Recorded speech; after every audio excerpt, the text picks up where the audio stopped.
드렸습니다.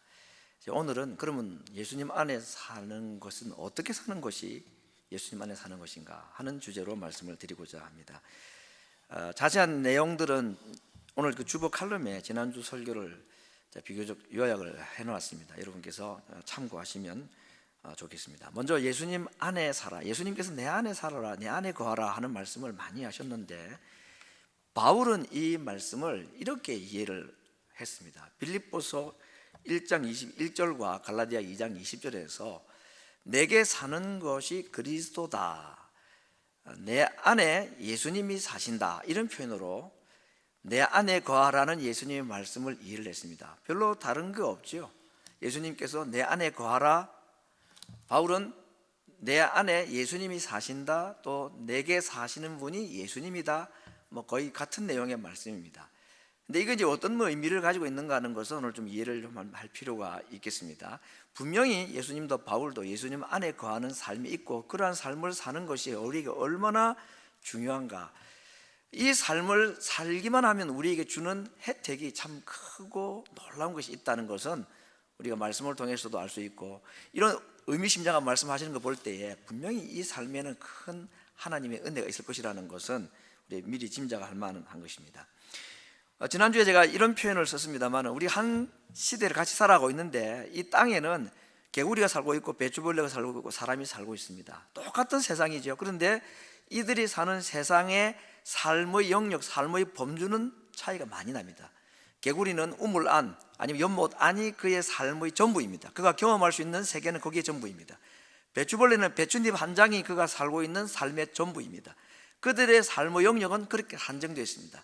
사람은 앰블러에서 펜실베니아, 미국 전역을 떠나서 심지어는 다른 나라에 갈 수도 있고, 어떤 사람들은 우주선을 타고 저 다른 행성에 가기도 합니다.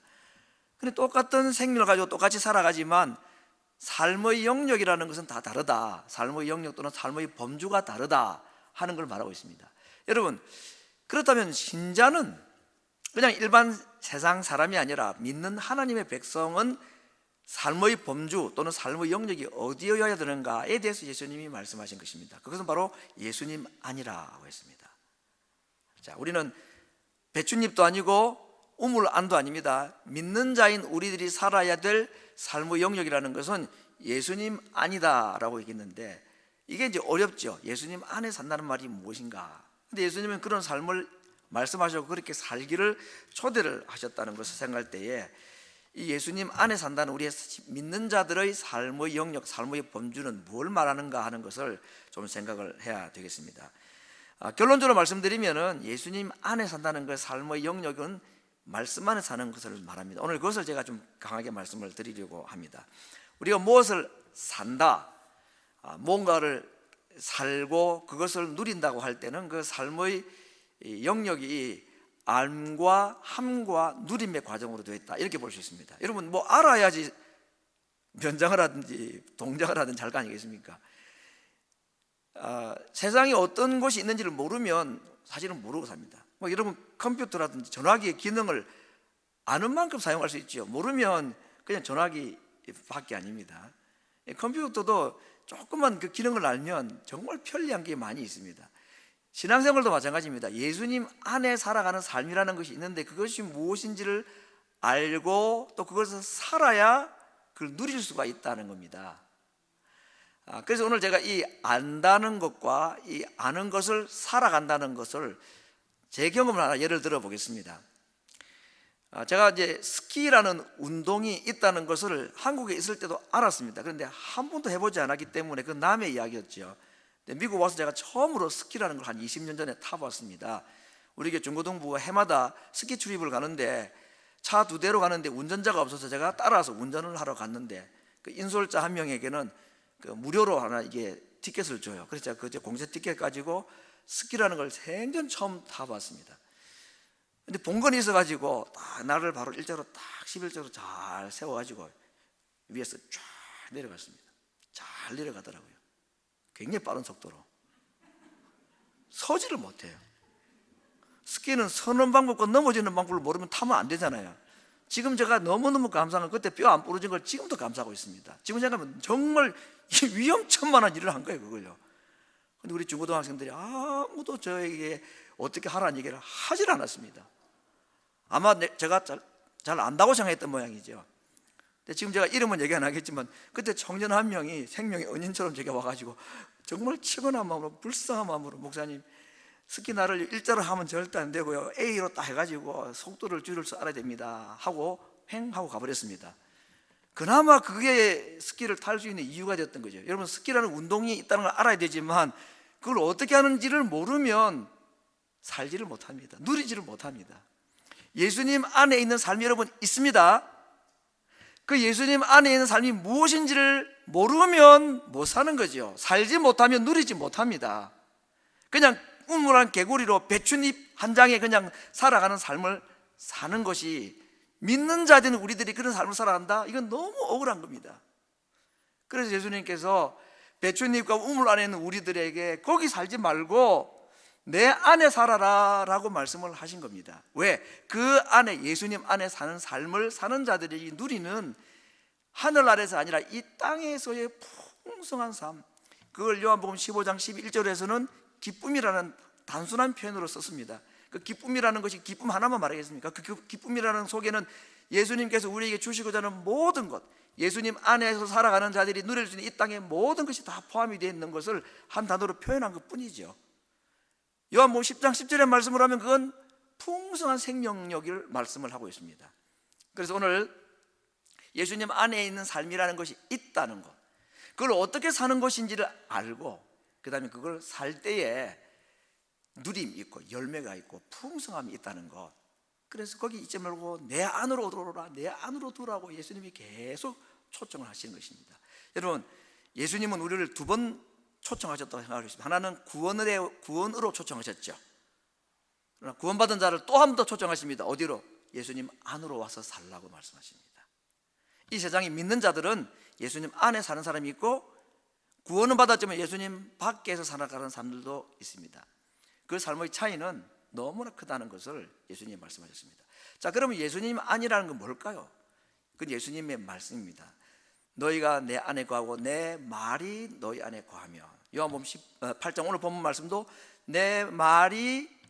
너희가 내 말에 거하면 내 제자가 되고 진리를 알지니 진리가 너희를 자유케 한다.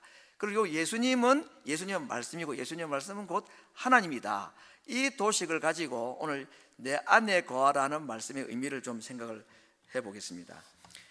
예수님 안에 거한다는 것은 말씀 안에 거하는 걸 말하고, 말씀 안에 거한다는 것은 하나님 안에 거한다는 말씀이지요. 그래서 예수님 말씀, 하나님은 하나이라는 것을 말씀하셨습니다. 그래서 예수님과 우리가 하나가 되고 그분 속에 살아갈 때에 풍요로운 삶을 누리게 되는데, 예수님 안에 딱 들어가는 삶을 살면 그때부터는 어떤 삶의 법칙이 있습니다. 원칙이 있습니다. 무엇으로 살아야 되느냐? 눈에 보이고 손으로 만져지고 또 귀로 듣는 것으로 살아가는 것이 아니고 믿음의 원칙과 믿음의 법칙을 가지고 살아가게 됩니다. 예수님 안에 들어가는 삶은 믿음의 법칙으로 살아가는 자들이다 하는 것입니다.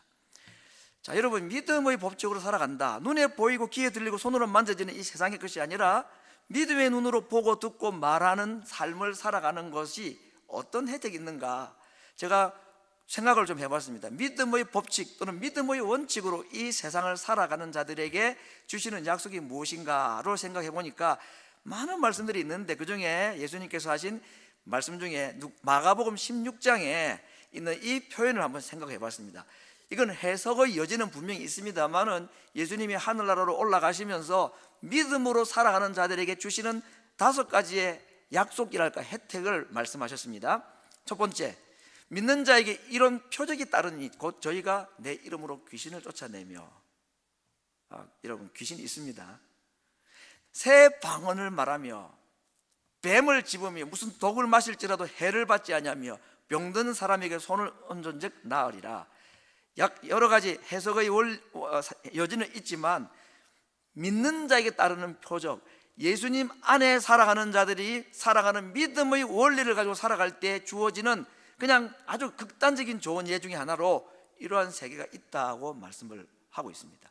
이걸 좀 아주 부드럽게 표현한 것이 풍성한 기쁨, 풍성한 생명력이라는 말로 표현을 했습니다. 아무튼 우리가 알지 못하는 세계가 있고 그 세계를 살아갈 때 우리가 경험하지 못하는 놀라운 혜택을 누릴 수 있는 것, 이 원리를 예수님 안에 살아가는 삶이 있다, 예수님 안에 사는 것을 알고 그걸 누리게 살게 될 때는 예수님께서 약속한 이 말씀을 비롯한 여러 가지 많은 성경에 있는 약속들을 우리가 혜택으로 누릴 수 있다는 것을 우리 이 시간에 먼저 인정하고 동의하고 받아들이고 오늘 말씀을 좀 계속 듣기를 원합니다.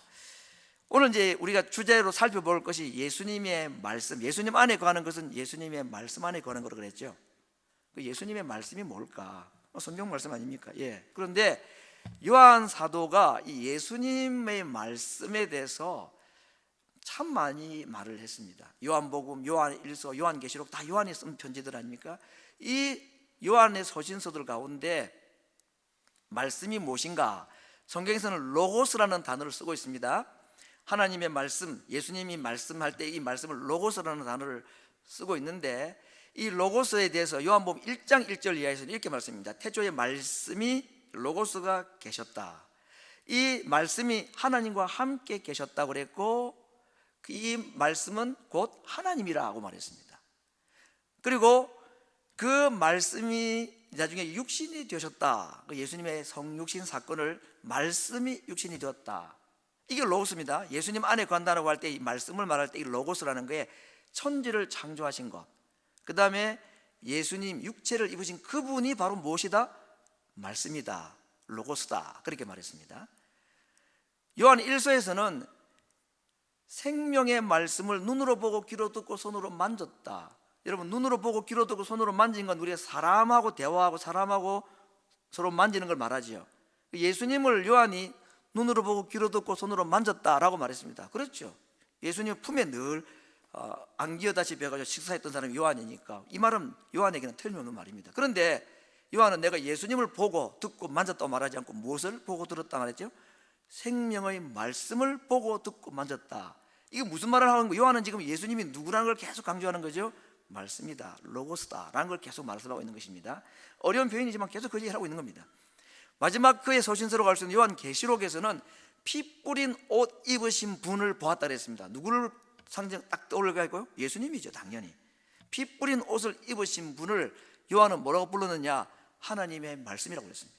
그러니까 요한은 예수님이 누구신가에 대해서 다른 사람들과는 달리 하나님의 말씀, 말씀이라는 로고스라는 단어로 예수님을 자꾸 설명했고 이해를 했습니다.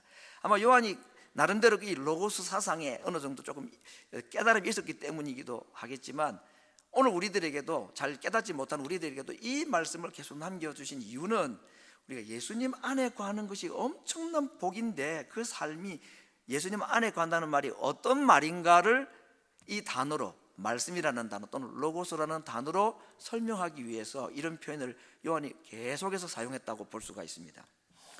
자, 이제 이 로고스라는 말을 한번 생각해 보겠습니다. 이 물론 헬라어, 그리스어입니다. 근데 이걸 문자적으로 딱 해석하면 로고스라는 것은 말, 영어로는 word입니다. 우리가 말이라고 말할 때는 두 가지를 말합니다. 하나는 랭귀지죠.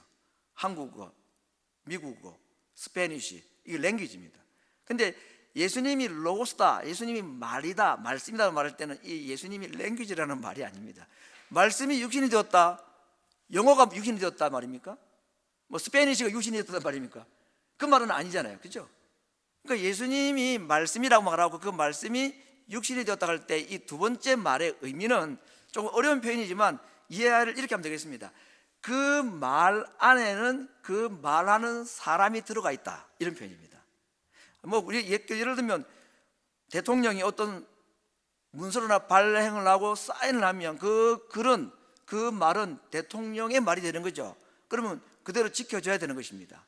그런 의미로 보면은 예수님께서 하신 말씀 안에는 뭐가 들어있냐면 예수님이 들어가 있는 것이다. 그러니까 말씀은 곧 누구입니까? 예수님이라는 얘기입니다. 그러니까 우리는 그렇게 말할 수는 없죠. 내가 말했다고 내가 하는 이 말이 나냐? 나의 생각이나 나의 인격이 들어갈 수는 있겠지만 예수님께서 하신 그 말씀 또는 기록으로 남긴 이 성경 말씀이 곧 이 안에 예수님이 들어가 계시다라고 말하는 것은 다른 사람에게는 적용하기는 좀 어려운 표현이긴 합니다. 그러나 예수님은 그렇게 표현을 분명하셨고, 요한은 예수님을 계속 그런 식으로 예수님과 말씀을, 예수님과 로고스를 하나로 본 것입니다. 일치를 시킨 것입니다. 그래서 로고스라는 것은 그 말을 하는 분이라는 뜻입니다. 태초에 말씀이 계시니라고 할 때 그 태초에 누가 있었단 말입니까? 그 말씀하신 분이신 하나님이 계셨다는 말이고, 그 말씀하신 예수님이 계셨다는 말입니다. 그래서 창세기 1장 1절에서는 천지 창조를 표현할 때에 태초에 하나님이 천지를 창조했다. 누가? 하나님이 천지를 창조했다고 말했는데, 요한은 태초에 말씀이 천지를 창조했다고 말했습니다. 천지 창조 사건은 하나는 주체가 하나님이고, 요한은 그 주체가 말씀이라고 말했습니다. 그 말은 뭐죠? 하나님이 바로 말씀이고, 말씀이 곧 하나님이고, 그분이 곧 예수님이다 하는 논리가 성립이 되는 거죠. 그러면 오늘 예수님께서 내 안에 거하라는 말은 내 말 안에 거하라는 말이고, 내 말 안에 거하라는 말은 그 예수님의 말 안에 누가 있다는 말입니까? 예수님 자신이 계시다는 것입니다. 그래서 우리가 말씀을 통해서 하나님을 만나고, 그 말씀하신 분이신 예수님을 우리가 만나고, 그리고 그분과 교제하고 대화하고, 그리고 그분과 하나가 될 수가 있다. 이게 말씀 안에 거하는 것이고, 이것이 예수님 안에 거하는 삶이다 하는 것을 지금 요한이 말하고 있습니다. 별로 안 어렵죠. 이게 그런 삶을 살아가고 경험하는 것은 쉽지는 않겠지만, 우선 뭐 이런 예수님 안에 거한다는 것이 말씀 안에 거한다는 말인 이 이유를 이해하는 건 그렇게 어렵지 않을 것입니다. 여기까지가 우리가 오늘 첫 번째 이해해야 될 말씀입니다. 예수님 안에 거한다는 말은 예수님 말씀 안에 거하는 것이다. 예수님의 말씀 안에 거한다는 말은 무슨 말이냐면, 그 말씀대로 생각하고 판단하고 말하고 행동하는 걸 말합니다. 성경을 잘 암송을 하고 공부를 잘 하는 것이 말씀 안에 거하는 것이 아니고, 예수님 안에 간다는 말은 말씀 안에 간다는 말이고, 말씀 안에 간다는 말은 말씀대로 사는 걸 말하는 것입니다. 근데 이게 이제 어려운 거죠. 말씀대로 사는 것이 어렵습니다. 그걸 우리가 못한다는 걸 너무나 잘 아시는 하나님께서, 예수님께서 말씀만 달랑 내려주고, 이제는 너희들이 알아서 해. 믿든지 말든지 살든지 말든지, 살기만 하면 너희는 엄청난 혜택을 누리게 될 텐데, 뭐 살다가 못하고 그러면 난 몰라, 너희들 알아서 해. 그렇게 하지 않습니다. 정말 자비롭고 사랑이 많으신 분입니다. 그래서 우리가 이 말씀대로 사는 삶이 예수님 안에 거하는 삶이라는 것을 알고 그렇게 살고자 하는 마음이 있을 때에 그 마음을 도와주시는 분이 계십니다. 그래서 말씀만 주시고, 이제 이 말씀대로 살아라, 그러면 풍성한 삶을 누리게 될 것이다 라고 무책임하게 탁 팽개쳐버리신 게 아니라, 그 말씀과 함께 누구를 또 보내주셨나요? 성령을 보내주신 것입니다. 핑계치 못합니다. 이제는 정말 말씀을 살지 않는 것은 못 살아서가 아니라 안 사는 거죠. 이 삶이 있다는 걸 알고 이 삶을 살고자 열망을 하는 자들에게는 성령의 도우심이 반드시 따라가기 때문에 그러한 삶을 살 수 있게 해 주시겠다는 약속을 하고 있습니다. 자, 이제 제가 아까 말씀드렸는데, 예수님 안에 사는 것, 말씀 안에 살게 되면 그때부터는 어떤 법칙으로 살아간다고 그랬습니까? 믿음의 법칙으로 산다. 눈에 보이는 것이라는 보이지 않는 믿음의 원칙과 법칙대로 살아갈 수 있는 힘이 생겨나게 됩니다. 그래서 세상 사람들은 다 아니라 그러는데 믿음으로 보면 되는 것이고, 세상 사람들은 다 그 길이 아니라고 말하는데 믿음의 눈으로 보면 그 길이 맞는 길인 거죠. 그래서 그 길을 선택하게 만들고 걸어가게 만듭니다. 그 길은 마지막에 천국 가서야 누릴 수 있는 복이 아니라 그 좁은 길을 걸어가고 힘든 길을 걸어가는 그 순간에도 하나님만이 주실 수 있는 참 기쁨과 만족과 평안이 있기 때문에, 그렇기 때문에 그 삶을 살아갈 수 있는 용기를 가지게 되는 것입니다. 믿음으로 살아간다는 것, 하나님으로 살아간다는 말이 무슨 말인가? 이스라엘 백성들의 40년 광야 생활을 한번 예를 들어 보겠습니다.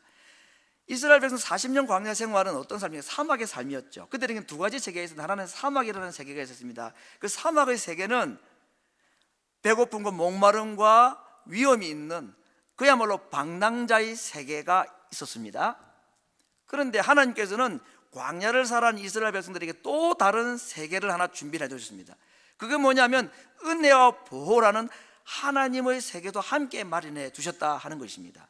그래서 하늘에서 만나, 땅에서 물이 없을 때에 반석에서 물을 내게 하시고, 추운 밤 사막 기온에 추위에 떨 그들을 위해서 불로 기둥을 세우시고, 더운 태양빛을 피하기 위해서 구름으로 그들을 인도하시고, 그들과 함께 하신 사막 속에서 하나님의 세계를 펼쳐 놓으시고, 사막 안에 살지 말고 이 나의 세계 안으로 들어오라고 초대하신 것입니다.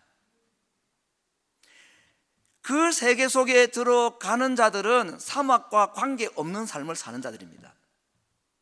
비가 오면 우산을 딱 받쳐 서게 되면 비가 아무리 와도 비를 맞지 않죠. 그렇죠?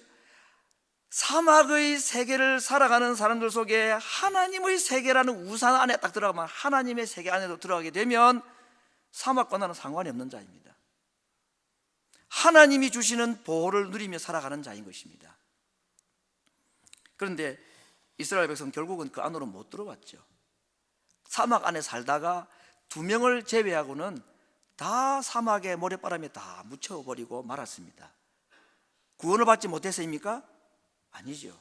구원에 초대받은 그들이 하나님 안으로 들어가기를 싫어했기 때문이었습니다.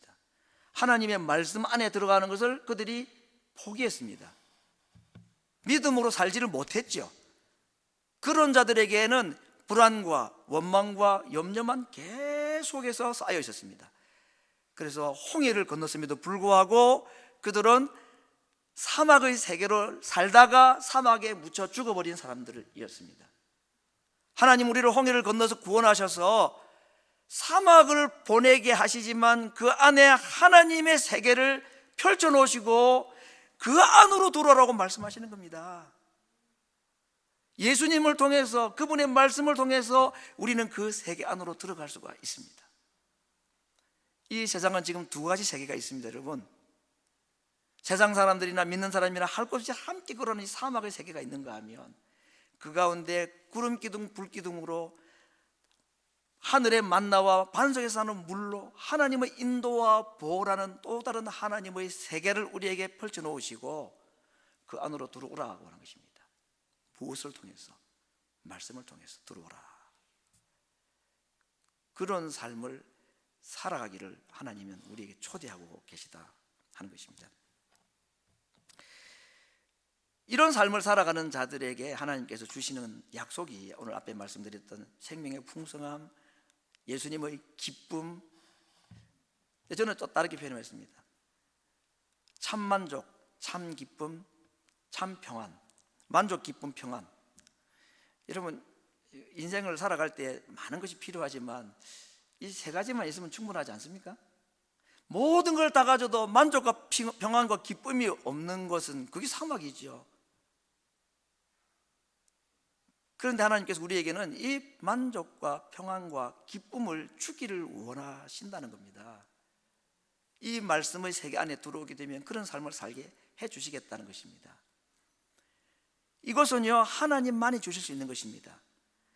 비와 눈을 사람이 만들 수 있다고들 하긴 합니다. 인공비니, 인공눈이니 다 가짜죠, 사실은요. 우리가 옛날식으로 말하면 세상에 있는, 땅에 있는 사람들이 취할 수 있는 것과 세상에 땅에 있는 사람들이 취할 수 없는 것이 있는데, 비와 눈은 햇빛은 사람이 만들 수 없는 겁니다. 이건 하나님만 주시는 것입니다. 평안과 기쁨과 만족은 하나님만 우리에게 주실 수 있습니다. 하나님이 주시는 그 만족, 평안, 기쁨이 하나님의 세계 안에 들어와 있는 사람들, 예수님 안에 거하는 사람들에게만 주어지는 것이라고 말씀했습니다. 그리고 그런 삶을 살아가는 자들에게는 반드시 실수 없이 하나님께서 그것을 주신다고 말했습니다. 이걸 믿는 거죠.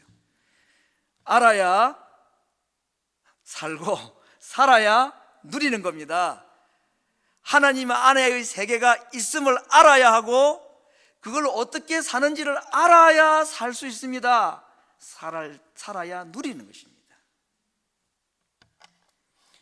하나님은 우리에게 원하시는 것이 많은 것처럼 보이는데 그렇게 많지가 않은 것 같아요. 하나님께서 우리 믿는 자들에게 뭘 요구하실 것 같습니까? 너 충성을 다해 열심히 섬기고 봉사해, 선교도 열심히 하고 전도도 열심히 하고 성금도 많이 하고 착하게 살고 고귀하게 살고 이 땅에서 참 아름다운 삶을 살아라. 예, 그 삶을 사는 걸 하나님이 원하시긴 하지만 더 좀 다 추려서 보면요, 하나님께서 하나님 믿는 우리들에게 원하시는 것은 요한복음 15장의 포도나무 가지 비유를 통해서 보면 기쁨을 누리기를 원하시는 것입니다. 이 기쁨은 세상 기쁨하고 다른 거니까 정말 기뻐하는 삶을 사는 것, 예수님 안에서 기뻐하는 삶을 사는 것을 하나님은 기뻐하십니다. 우리가 예수님을 하나님을 위해서 뭔가 대단한 일을 할 것처럼 보이지만 하는 것이 나쁘지는 않지만 그러지 않습니다. 바리새인들과 같이 그렇게 열심히 살 필요는 없는 것 같아요.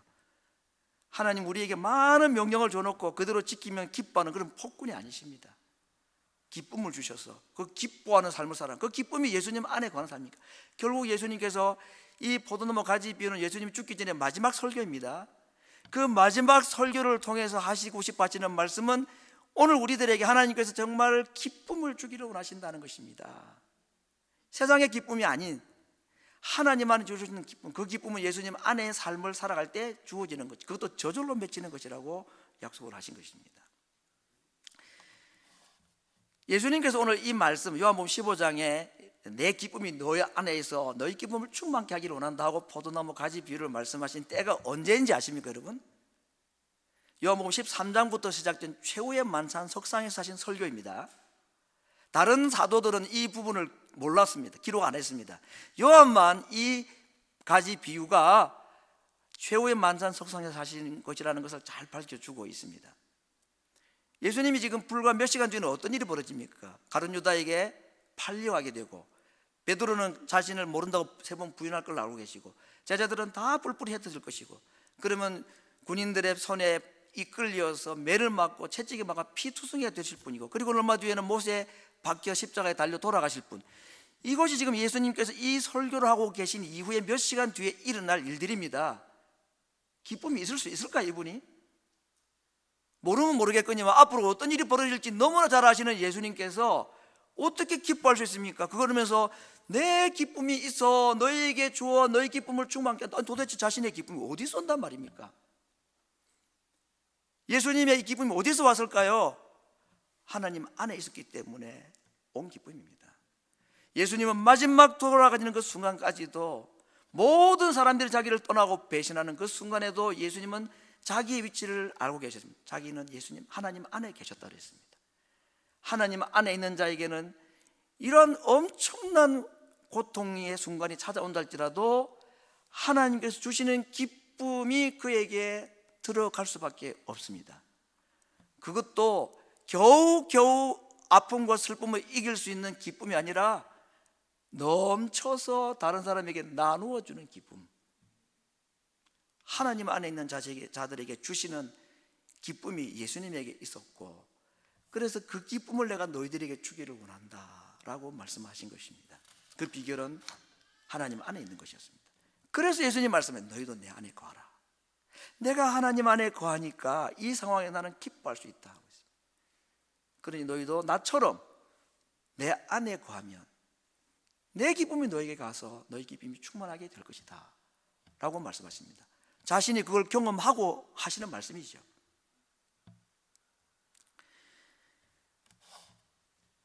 인생에게 확실한 것 하나가 있고 불확실한 것이 하나 있다고 합니다.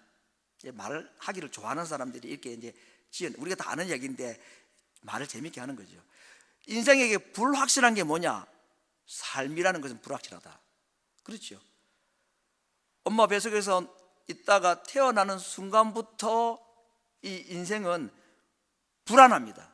왜냐하면 확실한 게 없기 때문에. 살아가면 살아갈수록 느낍니다. 정말 확실한 게 없구나. 모든 게 불확실하구나.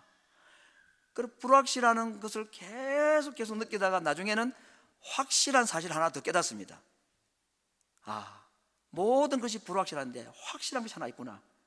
죽음이라는 확실하구나. 여러분, 인생은 불확실한 가운데 태어나서 살다가 확실한 죽음을 향해 가는 것, 이게 인생이다 라고 말하면 너무 과한가요? 별로 틀리지 않잖아요. 아니, 예수님 안 믿는 사람들을 예를 들어서 한다면 그렇지 않습니까? 이 가운데서 하나님께서 우리에게 누리기를 원하시고 주기를 원하시는 것이 무엇이냐? 그것이 바로 예수님께서 주시는 이 생명과 평안과 기쁨을 주기를 원하신다는 것입니다. 세상 사람들은 모든 것이 불확실한 가운데에서 확실한 죽음을 향하여서 이 불안한 마음으로 평생을 살다가 이 세상을 떠날 사람, 모래바람과 함께 사라질 인생들, 그 가운데서 하나님은 우리에게 이 광야에서 하나님께서 마련해 내오신 그 은혜의 세계로 들어와서 살기를 원하십니다. 거기는 불안도 없고 원망도 없고 감사와 기쁨과 만족이 충만하다는 것을 말씀하셨습니다. 우리가 어떻게 그 불안의 삶이 아니라 참 주시는 평안과 기쁨과 만족의 삶으로 들어가고 그 예수님 안의 삶을 살아갈 수 있느냐? 바로 말씀을 통해서, 로고스라고 말씀하신 예수님 자신이신 그 말씀, 하나님 자체이신 그 말씀 안으로 들어갈 때에, 그 말은 그 말씀대로 생각하고 살고 행동하는 것을 말하는 것입니다. 앞에 말씀드린 대로 그것을 가능케 하기 위해서 성령까지 우리에게 보내주셔서 사막의 인생으로 끝나지 않고 우리를 하나님의 세계 안으로 살도록 초청을 하신 것입니다. 어떤 의미에서 주일 예배는 그런 의미도 있을 것입니다. 하나님의 말씀이 하나님이시고 그분이 예수님이기 때문에 우리가 그 말씀 안으로 들어가고, 그래서 내 안에 말씀이 들어왔을 때에 이 말씀이 내 안에 살아가실 수 있도록, 그래서 바울과 같이 내 안에 사는 분이 이제는 내가 아니고 그리스도시고 그리스도가 말씀으로 우리 가운데 살아서 나로 하여금 그 말씀대로 살아가게 하신다는 그 약속을 붙잡고 기도하는 것이죠. 항상 기뻐하라, 범사에 감사하라. 바울도 그렇게 말했습니다. 여러분, 항상 기뻐하고 범사에 감사하면 그거 예수님 안에 있는 삶 맞겠죠. 이는 너희를 향한, 그리스도 안에 있는 너희를 향한 하나님의 뜻이라고 했는데, 뭘 감사하고 뭘 기뻐하라고 말씀하셨을까? 무엇을 기뻐하라, 무엇을 감사하라고 말하지 않았습니다. 그런데 오늘 본문의 말씀과 연관시켜 보면 뭘 기뻐하고 하나님을 기뻐하라, 뭘 감사할까? 하나님께서 행하신 일로 감사하는 것도 좋지만요, 하나님으로 감사하라. 하나님을 기뻐하고 하나님을 감사하는 것, 하나님께서 우리에게 주신 것이 감사의 제목이고 기쁨의 제목일 뿐만 아니라 하나님 자신이 우리에게 감사의 이유이고 기쁨의 이유가 되어야 된다 하는 것입니다. 그러기 위해서 우리에게 하나님께서 팁을 하나 주셨습니다. 항상 기뻐하고 범사에 감사하고 항상 하나님을 감사하고 항상 하나님을 기뻐할 수 있기 위해서 우리에게 이렇게 하라고 딱 주신 중간에 있는 말씀이 뭐냐? 항상 쉬지 말고 기도하라. 기도는 하나님이 내 안에 들어오고 내가 하나님 안에 들어가게 하는 통로입니다. 말씀과 기도가 함께 연합할 때, 말씀과 성령이 함께 연합할 때 그것이 하나님 안으로 들어가는 통로가 만들어지는 것이고 하나님이 내 안에 들어오는 통로가 만들어지는 것입니다. 그래서 쉬지 아니하고 기도하고 성령의 도우심을 구하는 자들에게 하나님을 기뻐하고 하나님을 감사할 수 있는 삶, 이것이 말씀 안에 들어가는 삶이고 그들에게 주시는 엄청난 혜택, 참 만족, 참 기쁨, 참 평안이 그들에게 주어지는 것이다 하고 말씀하십니다. 그것은 내게 차고 넘쳐서 또 다른 사람에게도 나누어줘도 부족함이 없는, 이것이 사막 가운데서 하나님의 세계를 경험하며 살아가는 자들이고, 하나님께서 오늘 우리를 구원으로 부르시고 또다시 그의 세계 안으로 내 안에 들어와라, 내 안에 살아라, 거기 있어서는 안 된다라고 말하고, 거기에서는 참 만족과 참 기쁨이 없기 때문에 내 안으로 들어오라고 우리를 초대하시고 초청하신 것입니다.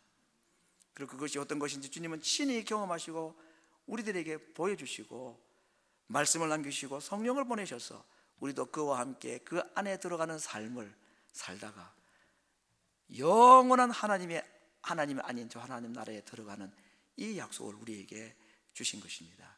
성도 여러분, 어디에서 살기를 원하십니까? 예수님 안에 살기를 하나님은 원하셨습니다.